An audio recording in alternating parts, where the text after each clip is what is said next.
Daniel Pierce stood in the center of the Galaxy Council chamber and tried to keep his hands from shaking. The room was enormous, built to hold representatives from 12 different species. Each alien race sat in their designated section, looking down at him from raised platforms. Some had multiple eyes. Others had skin that glowed faintly in the dim light.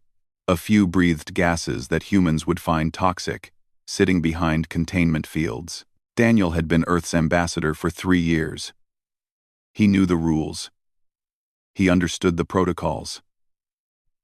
But today, watching the Council prepare to destroy a small species called the Kirathi, just because they could not pay their tribute, something inside him broke. The sovereign Turtix, leader of the powerful Velkari Empire, was speaking. His voice rumbled through translation devices built into the walls. The Kirathi have failed to meet their obligations for the 7th cycle. The law is clear. Their trade rights will be revoked. Their colonies will be redistributed to species who understand responsibility. Daniel knew what that meant. Millions of Kirathi would lose their homes. Their entire civilization would collapse within a generation. All because they could not mine enough rare minerals to satisfy the Council's demands. He had prepared a careful speech. He had written down diplomatic phrases that might convince the Council to show mercy. He had planned to wait his turn and follow every rule. But then he saw the Kirathi ambassador. She was small, barely reaching his waist, with 4 arms and large eyes that reflected the chamber's lights. She was crying. Her people's fate was being decided, and she was not even allowed to speak in her own defense. Daniel stepped forward. "I have something to say." The chamber fell silent. Every eye turned to him. Sovereign Turtix's face, which looked like carved stone, showed no emotion. "Ambassador Pierce, you have not been recognized. Return to your position." "No," Daniel said. His voice was steady now. "I will not be quiet while you destroy an innocent species. The Kirathi cannot meet your demands because you set impossible quotas. You designed their failure. This is not justice. This is cruelty." The Council erupted. Some species shouted in languages Daniel's translator could not keep up with. Others sat in shocked silence. No one had spoken to the Council this way in living memory. Sovereign Turtix rose to his full height, nearly 3 meters tall. "You dare interrupt sacred proceedings? You dare question the wisdom of the Council?" "I dare to defend those who cannot defend themselves," Daniel replied. "That is what my people sent me here to do. Not to bow and scrape before tyrants." The word hung in the air. Tyrants. Daniel knew immediately that he had made a terrible mistake. Not because he was wrong, but because he had broken one of the Council's oldest laws. No junior member species could accuse the Council directly. It was written in their ancient codes. Laws that predated human civilization by thousands of years. Sovereign Turtix's voice became cold. "You have violated Protocol 7 of the Sacred Covenants. You have shown contempt for this Council's authority. Under our law, there is only one punishment." Daniel felt his stomach drop. He had studied the protocols, but Protocol 7 was so old, so obscure, that he had not thought anyone would actually enforce it. "Death," Sovereign Turtix said simply, "to be carried out immediately." The Council chamber erupted again, but this time Daniel heard fear in the voices. Some Council members were objecting, saying the punishment was too severe. But Sovereign Turtix called for a vote. In Council law, once a vote was called, it could not be stopped. One by one, the Council members cast their votes. The display showed the results in stark colors. 8 votes for execution. 3 against. 1 abstention. Daniel's communication device buzzed frantically against his wrist. Earth was trying to reach him. President Nicole Harper was probably screaming at her diplomatic staff, demanding they fix this. But there was nothing they could do. The Council's decision was final. 2 guards approached Daniel. They were not human. They were not even close. Their armor made soft clicking sounds as they moved. They gripped his arms gently but firmly. "I request to speak to my government," Daniel said, fighting to keep his voice level. Request denied, Sovereign Turdic said. The sentence will be broadcast as required by law. All species will witness what happens to those who show contempt for order. They led Daniel to a small platform at the center of the chamber. He could see cameras hovering in the air, recording everything. The entire galaxy would watch this. Every human on Earth would see what happened next. His communication device buzzed one more time.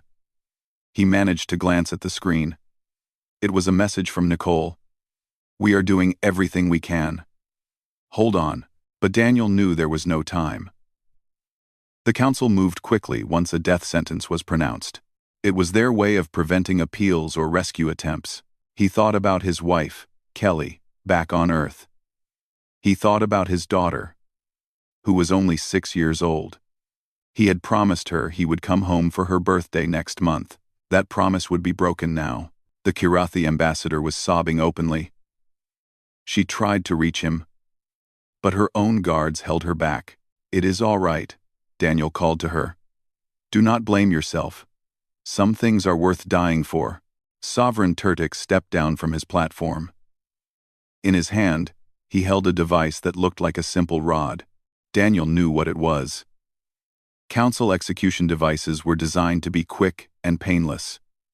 At least, that was their only mercy. "Do you have final words, Ambassador Pierce of Earth?" Sovereign Turtix asked. Daniel looked directly into the nearest camera. He knew his face was being transmitted to Earth, to every human settlement in the solar system, to every ship flying under Earth's flag. "Tell my people," he said clearly, "that I died defending our values. Tell them that we cannot trust a galaxy that calls this justice. Tell them to remember this day. And tell them," he paused, choosing his words carefully, "tell them that Earth bows to no one." Sovereign Turtix activated the device. There was a flash of light. On Earth, in the Presidential Command Center deep beneath the capital city, Nicole Harper watched her ambassador die. She was surrounded by advisors, military commanders, and security staff. All of them stood in stunned silence as the transmission ended. The moon looked the same as it always had from Earth. Gray, cratered, peaceful. Most humans never thought much about it except to admire it on clear nights. But deep in the Presidential Command Center, Nicole Harper knew the truth. The moon was not just a natural satellite. It was humanity's greatest weapon, built 70 years ago when Earth first developed faster-than-light detection and realized they were not alone in the universe. Commander Ryan Mitchell arrived first. He was a career military officer, 50 years old, with short gray hair and the kind of calm demeanor that came from decades of service. He had been briefed on the Sanctuary Protocol when he took command of Earth's defense forces. But like everyone else, he had assumed it would never be activated. "Madam President," he said, entering the command center. "I came as quickly as I could." Nicole nodded. "We are activating Sanctuary. I need you to coordinate with Lunar Command." Ryan took a deep breath. "I understand, but I need to ask, are we absolutely certain about this? Once we wake the war engine, there is no going back. The galaxy will know what we have been hiding." "They murdered our ambassador in cold blood," Nicole said. Her voice was steady, but Ryan could hear the anger beneath it. "They broadcast it like entertainment. And now they think the matter is closed. They think we will accept their justice." She shook her head. "Earth does not bow to tyrants, Commander." Daniel's last words made that clear. Dr. Lauren Hayes arrived 15 minutes later. She was younger than Ryan, maybe 35. With dark hair pulled back in a simple ponytail, she wore a standard research uniform, and she looked confused about why she had been summoned to the Presidential Command Center. "Dr. Hayes," Nicole said, "thank you for coming. I need you to go to Sanctuary Base immediately." Lauren blinked. "Sanctuary Base? Madam President, I am just a research scientist. I study lunar geology. I am not sure why." "Dr. Hayes," Nicole interrupted gently, "your security clearance was upgraded 3 months ago. You have been cleared to know the truth about what Sanctuary Base really is." Lauren's confusion deepened. "I do not understand." Ryan pulled up a holographic display. It showed the moon in cross-section. Deep beneath the surface, in chambers that should not exist, were structures of enormous size.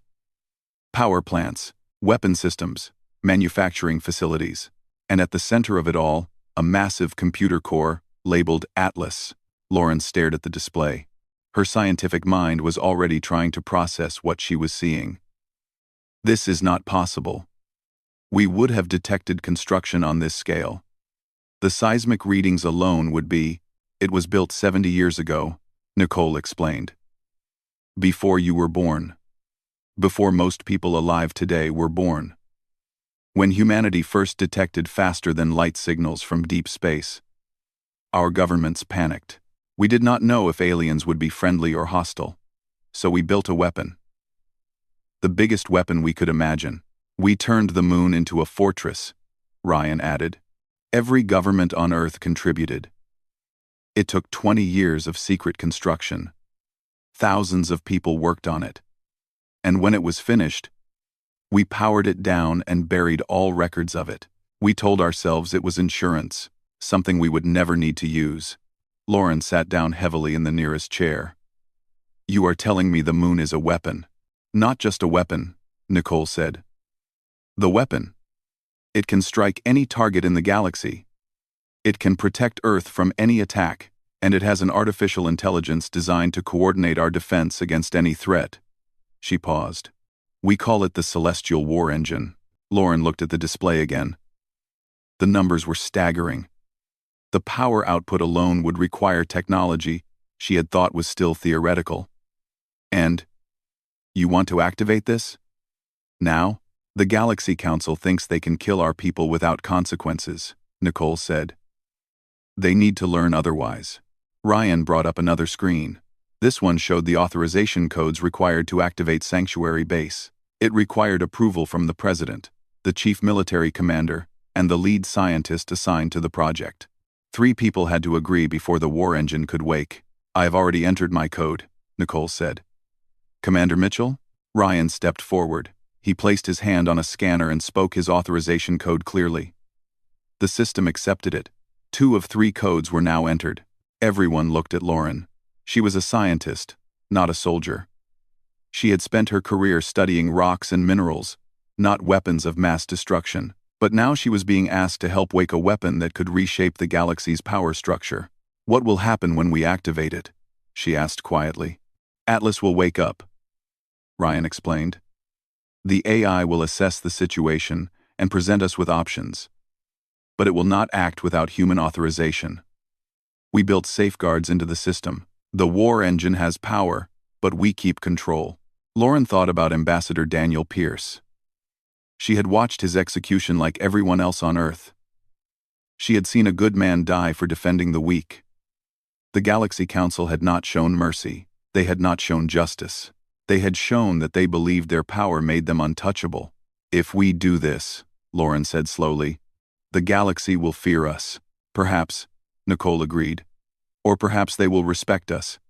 Either way, they will never again think they can murder our people without consequences. Lauren stood up. She walked to the authorization panel. Her hand shook slightly as she placed it on the scanner. She thought about her oath as a scientist. To use knowledge for the benefit of humanity. Then she thought about Daniel Pierce's 6-year-old daughter, who would grow up without her father. She spoke her authorization code. The system accepted it. 3 of 3 codes confirmed. The display changed, showing new text. Sanctuary protocol activated.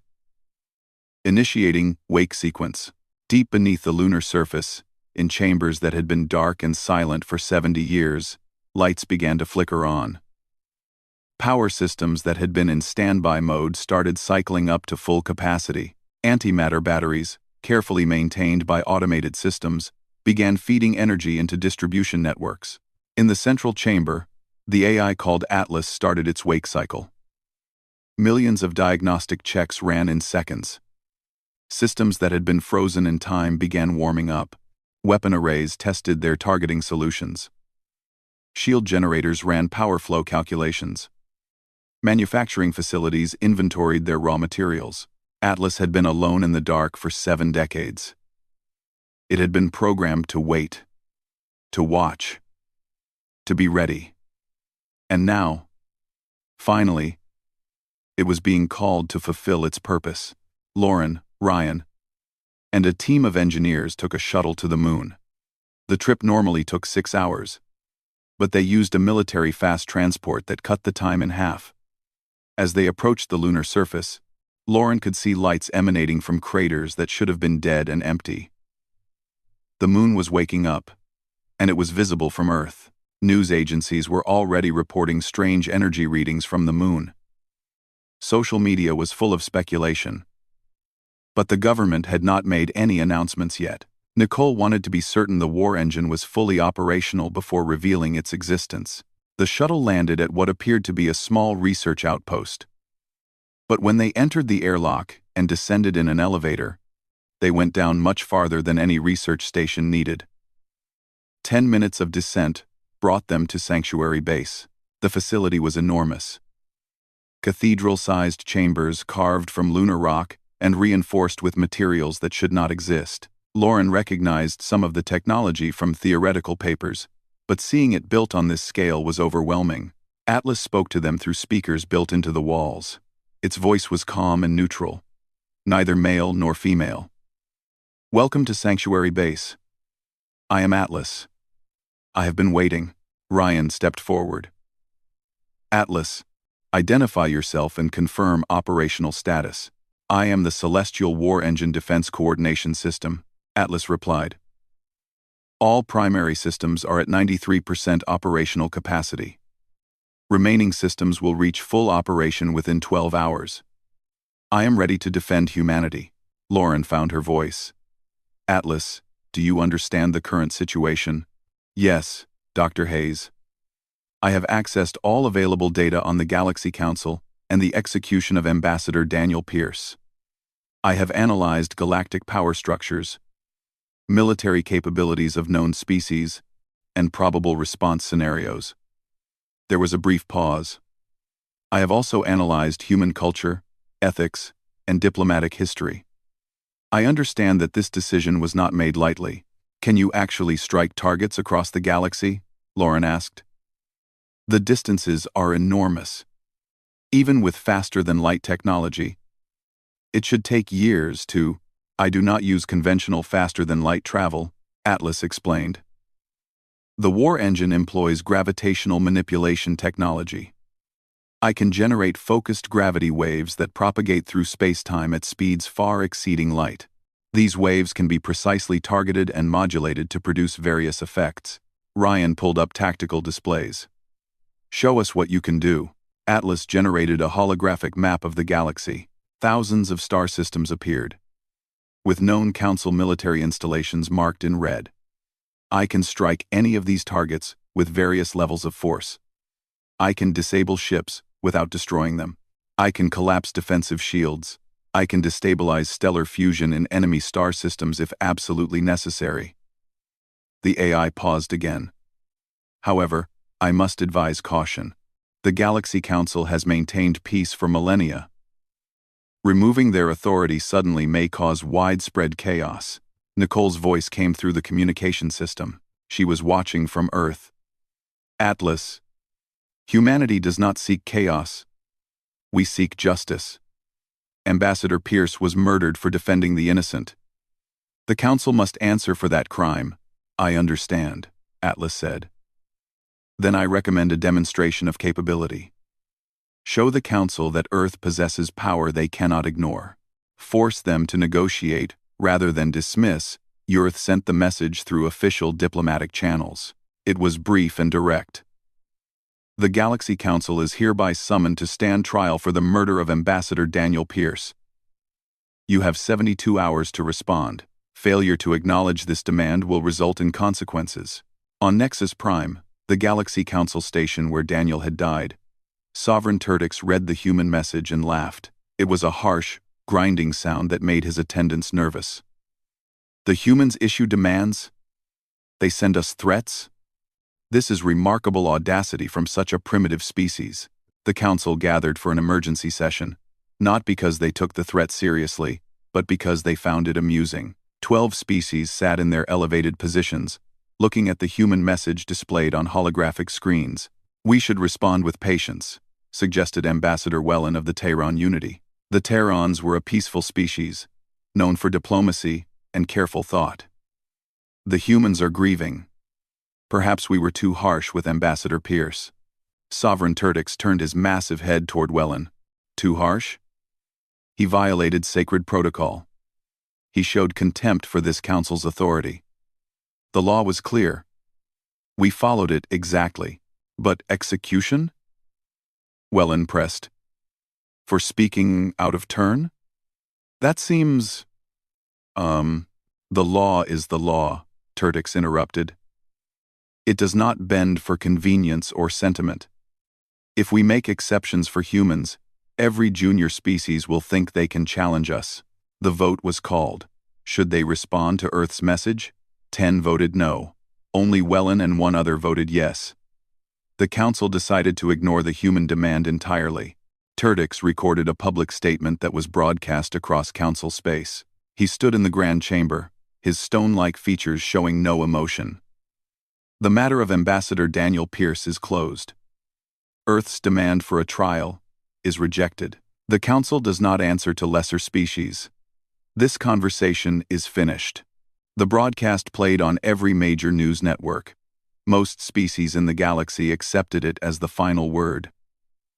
The council had spoken. Humanity would have to accept the loss of their ambassador. But on Earth, President Nicole Harper watched the broadcast with cold satisfaction.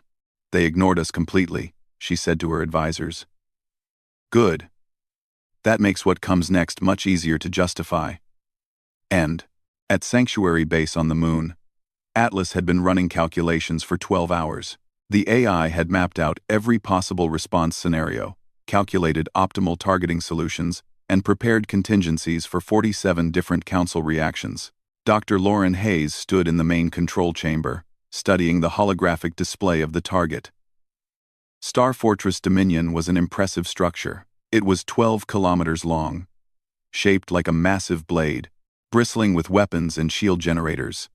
The Velkari Empire considered it their greatest military achievement. It had never been successfully attacked in its 300-year history. "Are you absolutely certain you can disable it without killing anyone?" Lauren asked Atlas. "Yes," the AI replied. "The gravitational pulse will be calibrated to disrupt electronic systems and power distribution networks. Life support systems will remain functional. The targeting precision is within acceptable parameters." Commander Ryan Mitchell was also present, along with a full tactical team. "What about response time? How quickly can they recover?" "Without external assistance, it would take them approximately 6 weeks to restore full functionality," Atlas explained. "However, with repair ships and technical support from the Empire, they could restore basic operations in 4 days. That gives the Council time to see the message but not enough time to prepare a response," Ryan said with approval. "Perfect." Nicole's voice came through the communication system. "Atlas, Earth authorizes the demonstration strike. Fire when ready." Deep in the lunar surface, the celestial war engine came fully online. Antimatter batteries fed enormous amounts of energy into the gravitational manipulation arrays. The weapon did not need to aim in the traditional sense. It created a focused distortion in space-time itself, and that distortion would propagate instantly across the galaxy.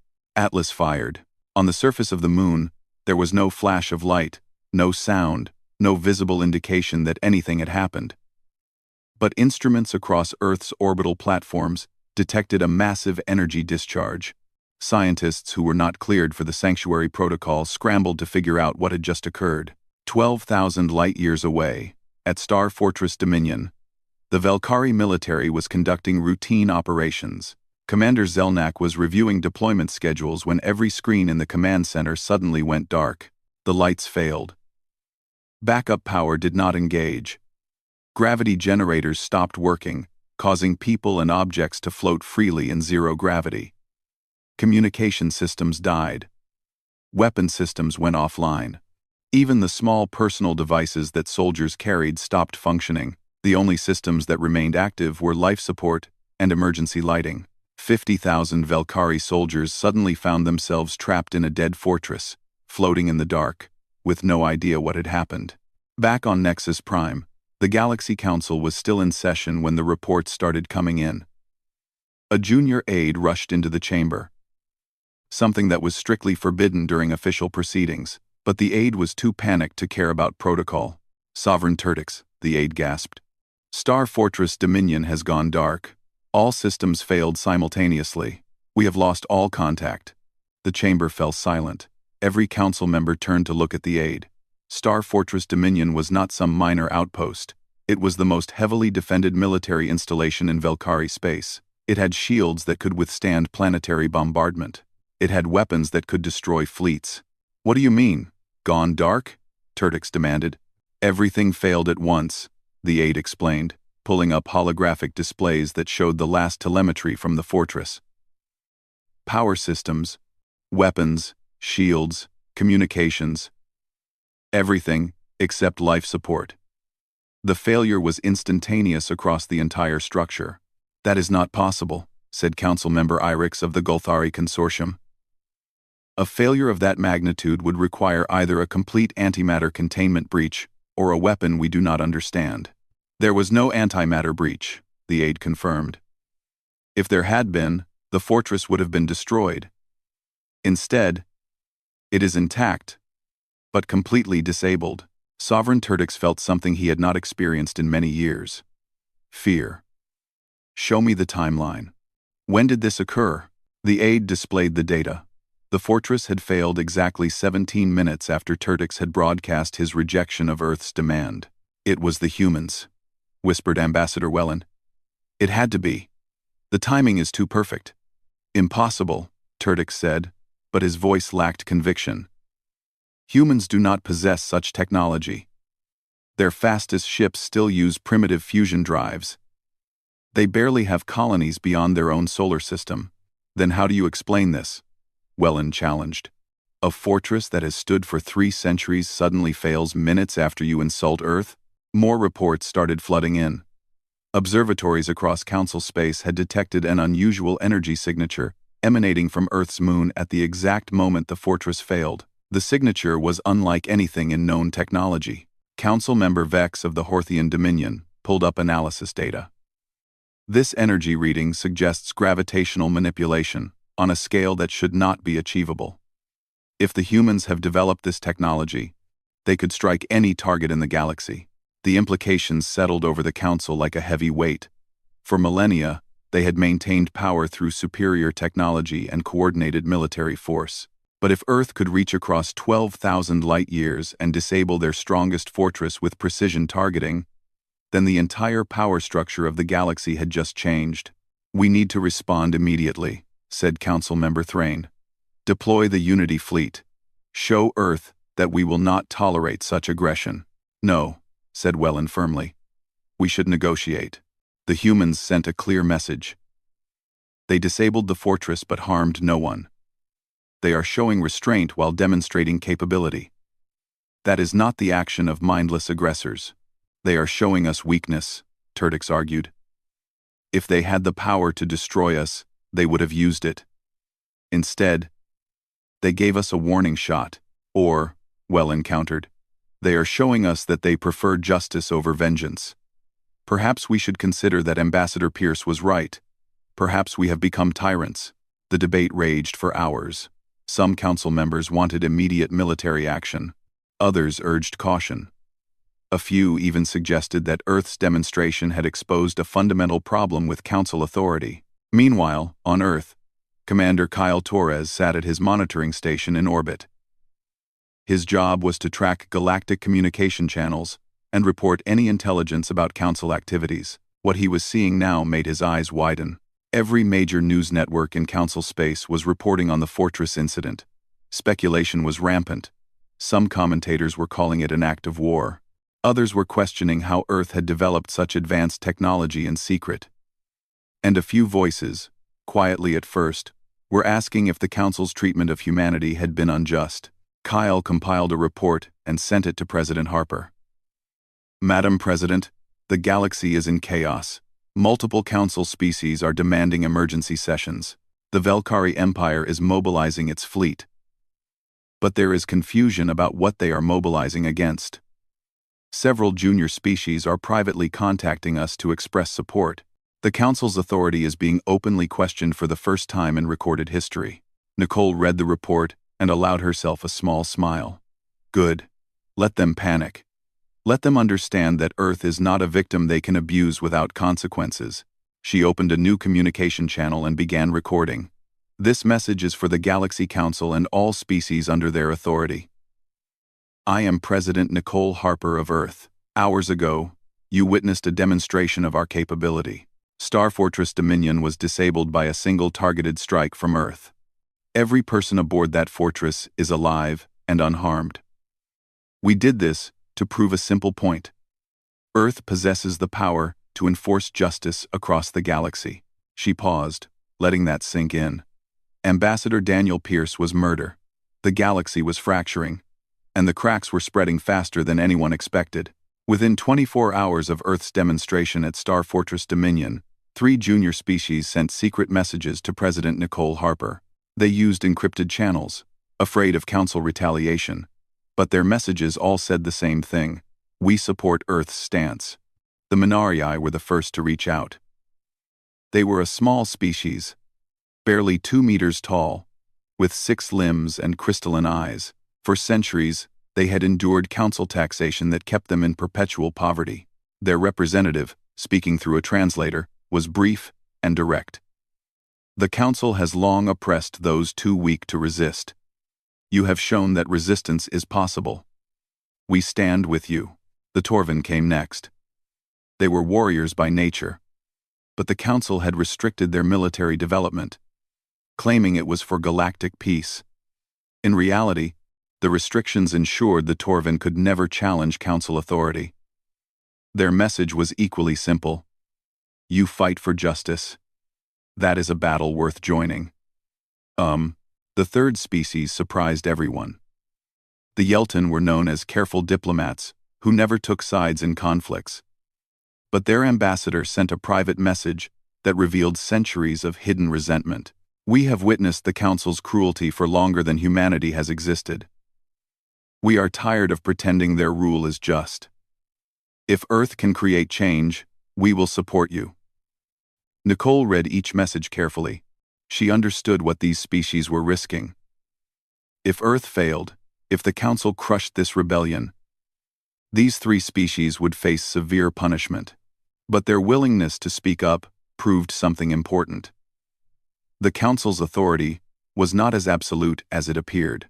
Forward these messages to Commander Mitchell and Dr. Hayes, Nicole instructed her staff. And prepare a response. Tell them, we appreciate their courage, but they should not openly defy the Council until we have established a stronger position. The last thing we want is for them to suffer because of our actions. But while some species were offering quiet support, others were preparing for war. Sovereign Turtix had spent 2 days building a coalition. 6 major Council species had agreed to form the Unity Armada, a combined fleet that would strike Earth directly. Their reasoning was simple. Destroy Earth's capability before it could threaten anyone else.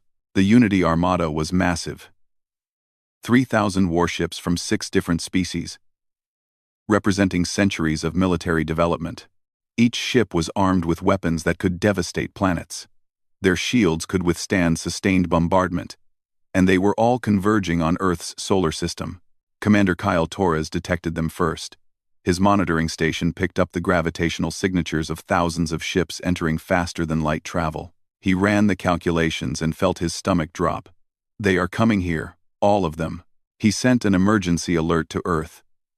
Within minutes, alarms were sounding across every military installation on the planet. The Unity Armada would arrive in 72 hours. At Sanctuary Base, Atlas was already calculating defensive scenarios. The AI ran through thousands of simulations per second, analyzing every possible approach vector, weapon configuration, and tactical strategy the Armada might employ. We can destroy the entire fleet, Atlas informed the command team. Probability of success exceeds 99%. However, I must advise that such action would result in catastrophic loss of life. Estimated casualties: 800,000 to 1.2 million beings. Dr. Lauren Hayes felt sick. She was a scientist, not a military commander. The numbers Atlas was presenting represented more death than most wars in human history. There has to be another option. There is, Atlas said. I can disable the fleet as I disabled Star Fortress Dominion. However, the scale is much larger. I would need to coordinate 47 simultaneous strikes across multiple light-years of space. The energy expenditure would leave the war engine at reduced capacity for approximately 6 hours afterward. Commander Ryan Mitchell understood the implication. You are saying we would be vulnerable during that window? Correct, Atlas confirmed. If additional Council forces were held in reserve and attacked during that period, Earth's defensive capability would be significantly reduced. Do we have intelligence about reserve forces? Ryan asked. Kyle's voice came through the communication link. I am tracking all known Council military assets. I see no evidence of hidden reserves. But that does not mean they do not exist. We can counsel. President Nicole listened to the tactical discussion from Earth. She understood the dilemma. If Earth destroyed the Unity Armada, they would win the immediate battle but lose the moral high ground. Humanity would be seen as genocidal aggressors, but if they tried to disable the fleet and failed, Earth itself could be destroyed. Atlas, Nicole said. You mentioned earlier that removing the Council suddenly could cause chaos. Explain that more. The AI brought up historical data. The Galaxy Council has maintained peace for 12,000 years. They achieved this through a combination of military superiority, economic integration, and diplomatic protocols. Many species have ancient grievances against each other, conflicts that predate the Council's formation. The Council's authority has suppressed these conflicts. If that authority is removed suddenly, those old hatreds may reignite, so destroying the Unity Armada could trigger galactic civil war, Nicole said slowly. The probability is 67%. Atlas confirmed. Ryan shook his head. We are trying to establish justice, not create chaos. Ambassador Pierce would not want his death to cause millions more. Lauren had been quiet, thinking hard. What if we give them a choice? Not the Council leaders, but the individual ships in the Armada. We broadcast a message explaining what we are fighting for. We tell them they can turn back, without consequences. Some might listen. A significant number will not, Atlas predicted. I calculate that approximately 73% of the Armada will continue their attack, regardless of our message. But 27% might withdraw, Lauren pressed. That is almost 1,000 ships we do not have to fight. 1,000 crews who do not have to be disabled or killed. That is significant. Nicole considered it. Atlas, prepare 2 scenarios. First, the message Dr. Hayes suggested. Second, if the message fails to stop them, prepare to disable as many ships as possible without destroying them. I will not order mass death unless there is absolutely no alternative. The message went out 6 hours later. Nicole recorded it personally. She stood in the presidential office, wearing not a military uniform but simple civilian clothes. She wanted to appear as a leader, not a warrior. This message is for every crew member serving in the Unity Armada, she began.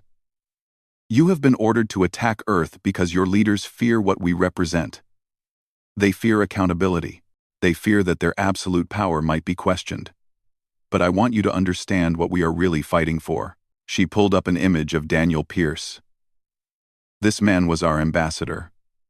His name was Daniel Pierce. He had a wife and a 6-year-old daughter. He was not a soldier, he was a diplomat, sent to build bridges between Earth and the galaxy. And he was executed for defending a species too weak to defend themselves. The image changed to show the Kirathi ambassador, the small alien who had wept as Daniel was sentenced. This is why Ambassador Pierce died. He spoke out against an unjust decree. He broke a protocol, yes, but he violated no moral law. And for that, the Council killed him. Nicole's voice became firmer. Earth does not want war. We want justice. We want a galaxy where laws protect the innocent, not just the powerful. We have demonstrated that we possess the capability to fight, but we prefer not to. So I am offering you a choice. Any ship that withdraws from the Armada will face no retaliation from Earth. We will not pursue you. We will not mark you as enemies. You may leave peacefully and return to your homes. She paused. But those who continue this attack should understand what you face. Earth's moon contains a weapon built by people who feared the darkness between stars. It can strike anywhere in the galaxy with precision we are still learning to fully understand. If you attack Earth, we will defend ourselves. Many of you will not return home. The final image showed Earth itself, blue and green, and beautiful against the black of space. This is what you have been ordered to destroy. A world of 8 billion people who want only to live in peace and dignity. Ask yourselves, is your loyalty to the Council worth destroying a world? Is maintaining their power worth your lives? The message ended. Nicole sat back in her chair, exhausted. Now we wait and see who listens.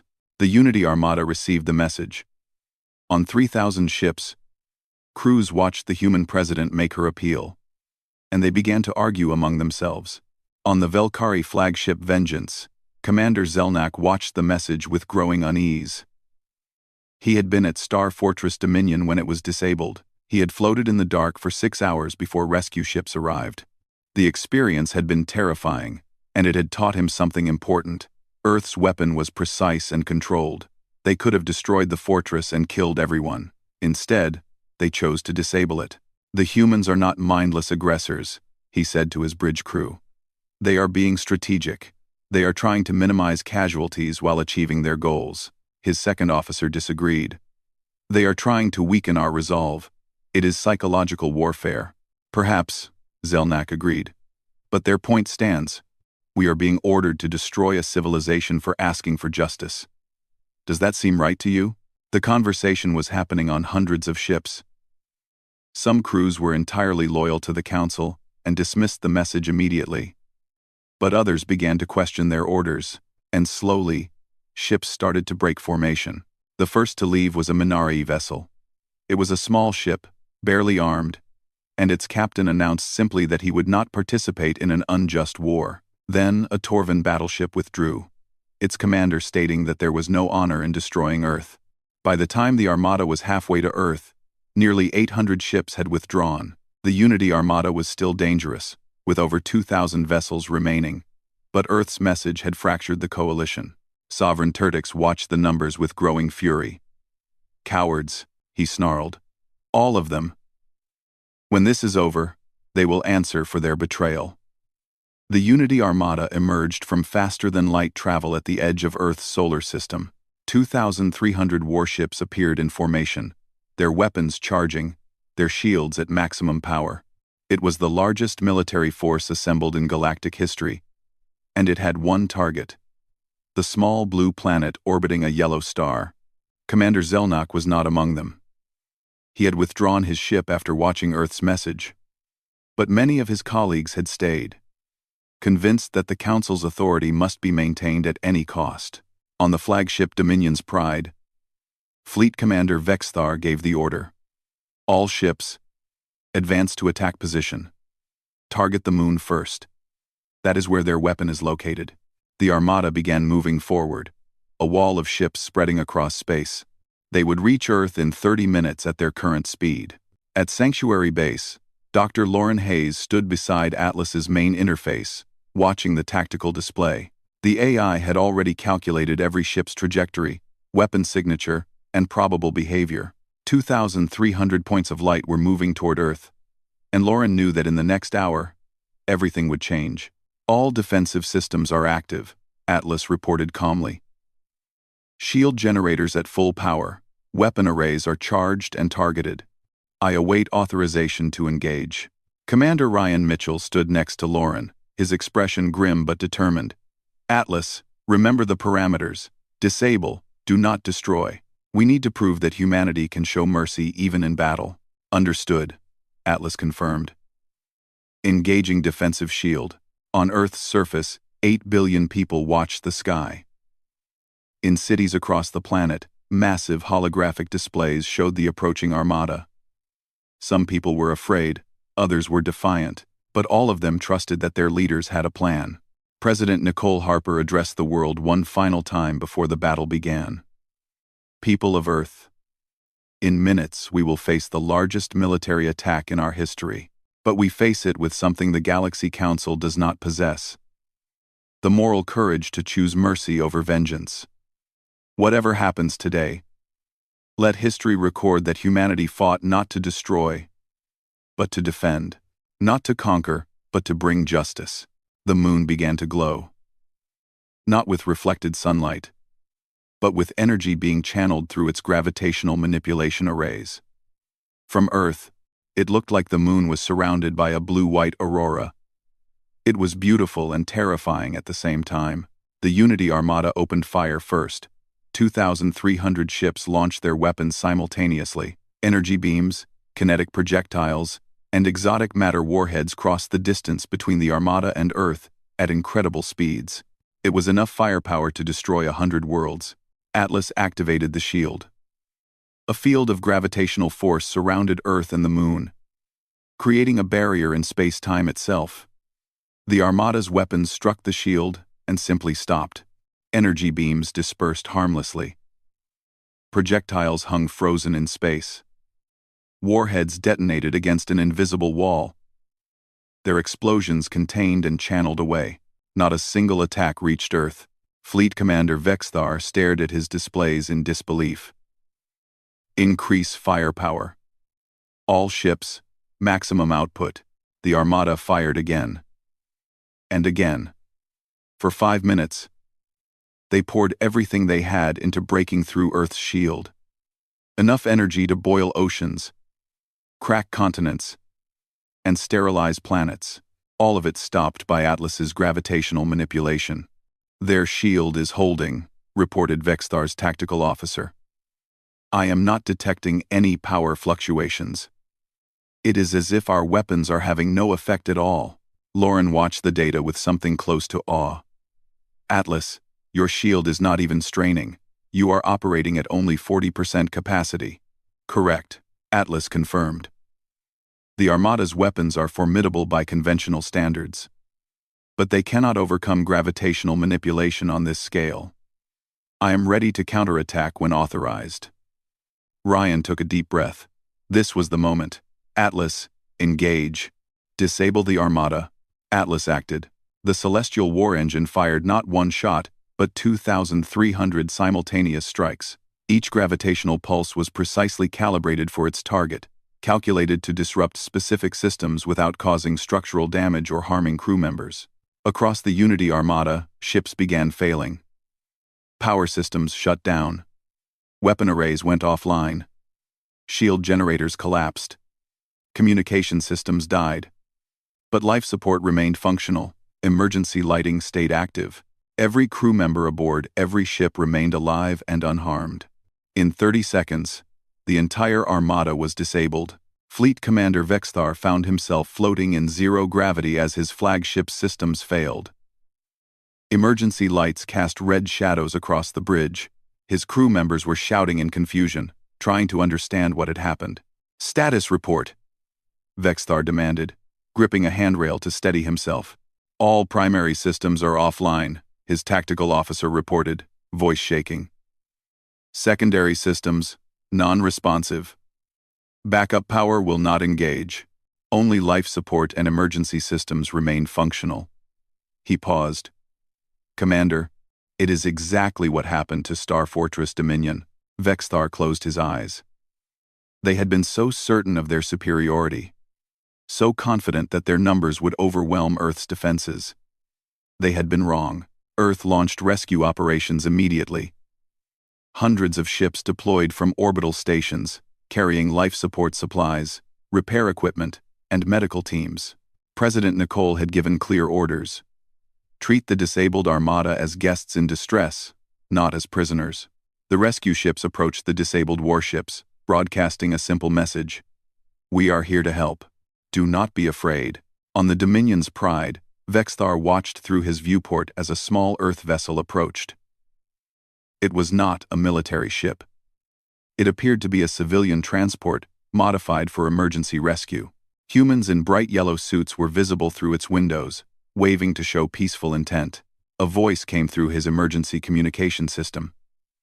"This is Rescue Ship Hope 7.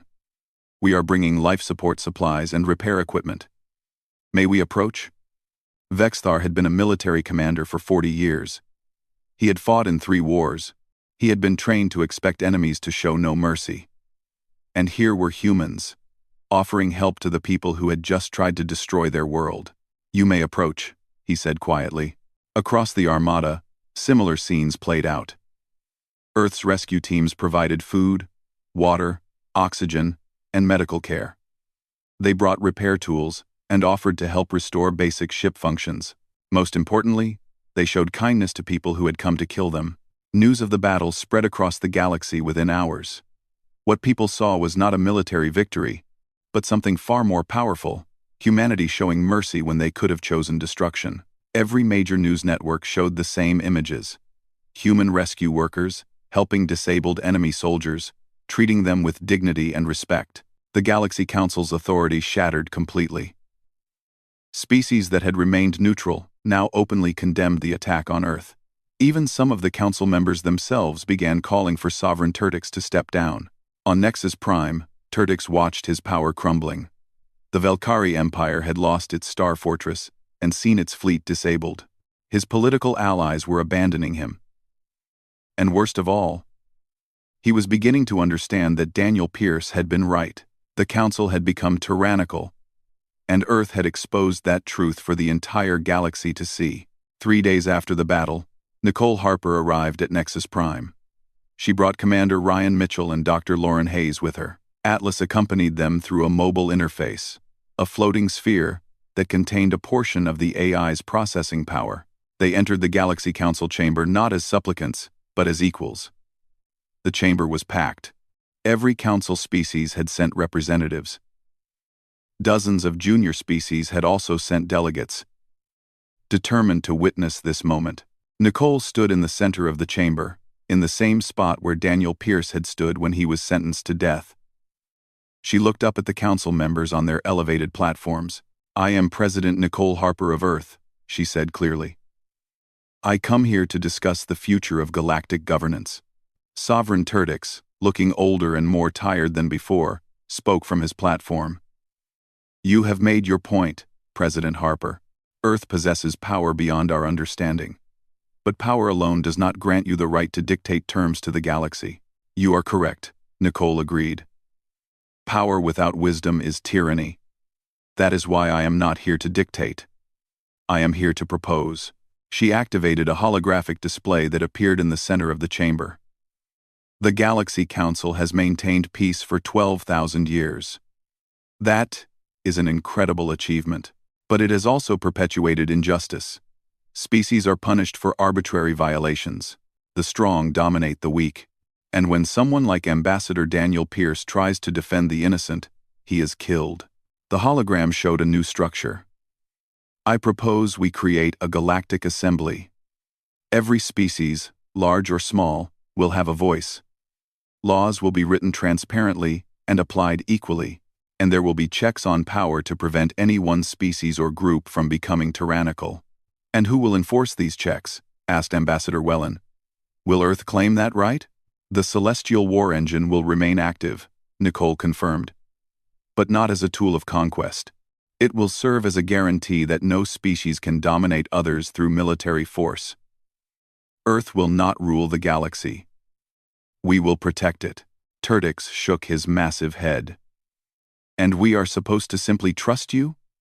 To believe that Earth will not abuse this power?" Nicole looked directly at him. "You murdered our ambassador and tried to destroy our world. We could have killed hundreds of thousands in retaliation.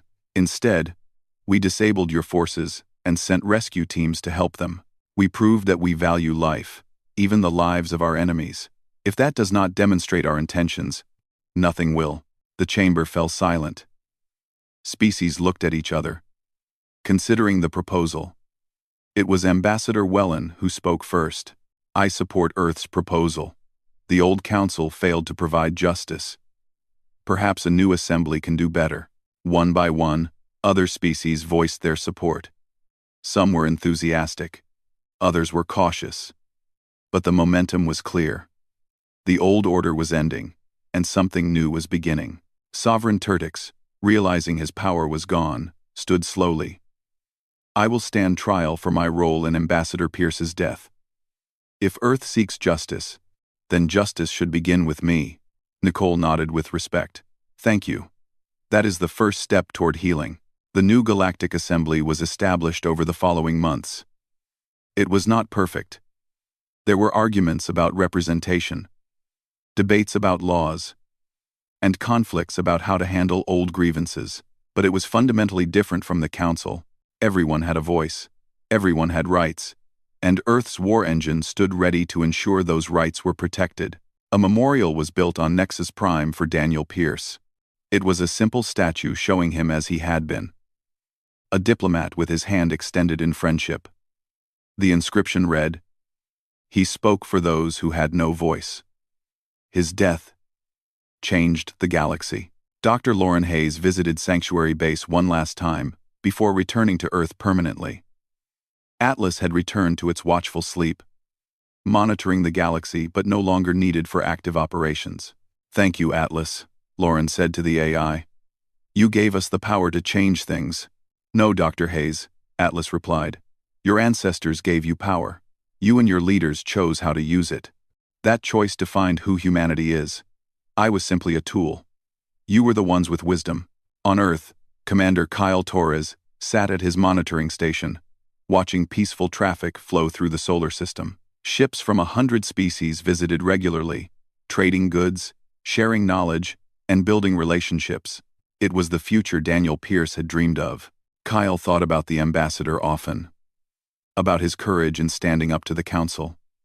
About his final words, "Earth bows to no one." Those words had sparked a revolution. Not through violence, but through the demonstration that power and mercy could coexist. President Nicole Harper gave one final speech to the people of Earth. "We have learned something important. True strength is not the ability to destroy. It is the wisdom to choose mercy when destruction is within your reach." Ambassador Daniel Pierce understood that. He died defending the weak. Not through violence, but through moral courage. We honored his memory, not by seeking revenge, but by building something better. She looked out at the crowd gathered to hear her. The galaxy will never forget what happened when Earth said no to injustice. And we will never forget the cost of standing up for what is right.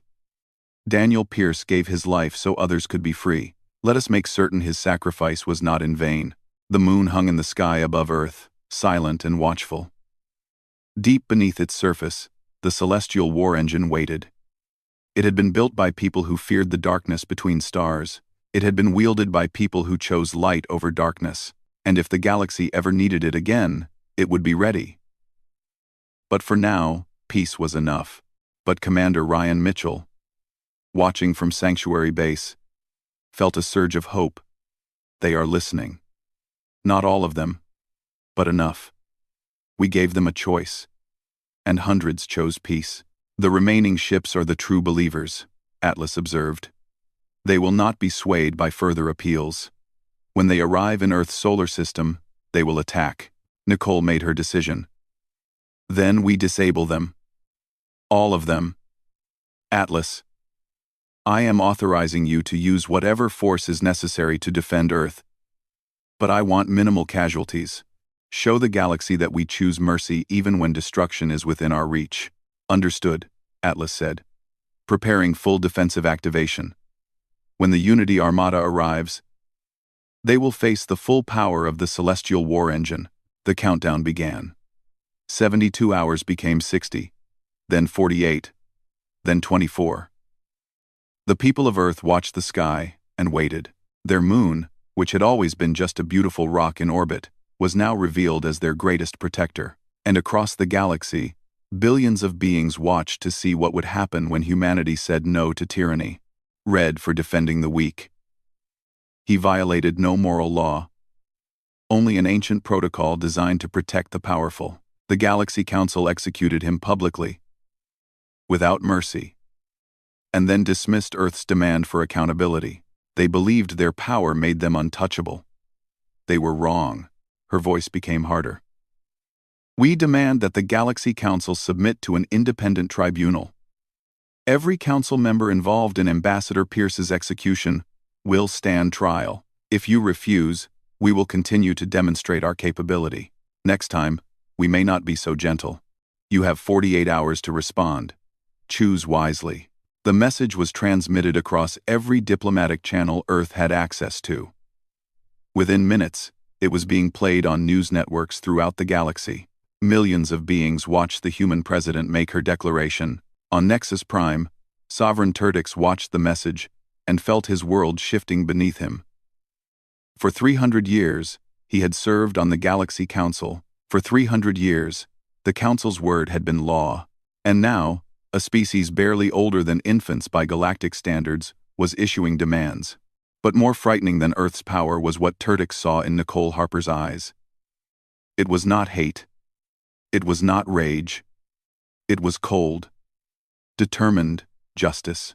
And he realized, perhaps too late, that Ambassador Pierce had been trying to warn them all along. Humans did not bow, and they did not forget. Oh, Ryan nodded slowly. A demonstration. Something that proves we can reach them anywhere, but does not cause mass casualties. I have calculated an appropriate target, Atlas said. The holographic display zoomed in on a massive space station orbiting a distant star. This is Star Fortress Dominion, primary military installation of the Velkari Empire. It houses 50,000 soldiers and is believed by the Council to be impregnable. I can disable it completely without harming anyone aboard. Lauren studied the numbers. The distance was 12,000 light-years. The precision required to disable but not destroy was incredible.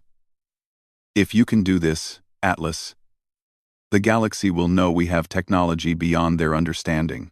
Yes, Atlas agreed. That is the point. Fear can be a powerful tool for peace when wielded correctly. Commander Ryan looked at the holographic station. Do it. Nicole's hands gripped the edge of the table so hard her knuckles turned white. She had been president for 5 years. She had handled economic crashes, natural disasters, and tense negotiations with hostile nations. But she had never felt rage like this before. Get me Commander Mitchell, she said quietly. And get me Dr. Hayes from the Lunar Research Division.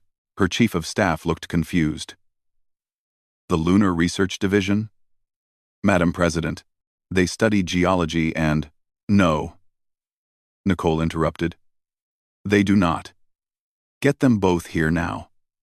We are going to show the Galaxy Council what happens when you murder a human ambassador. Her military advisor, a grizzled veteran named Richard Cole, understood immediately. His face went pale. Madame President, are you talking about the Sanctuary Protocol? Nicole turned to face him. Her eyes were cold and hard. Yes. It is time to wake up the war engine.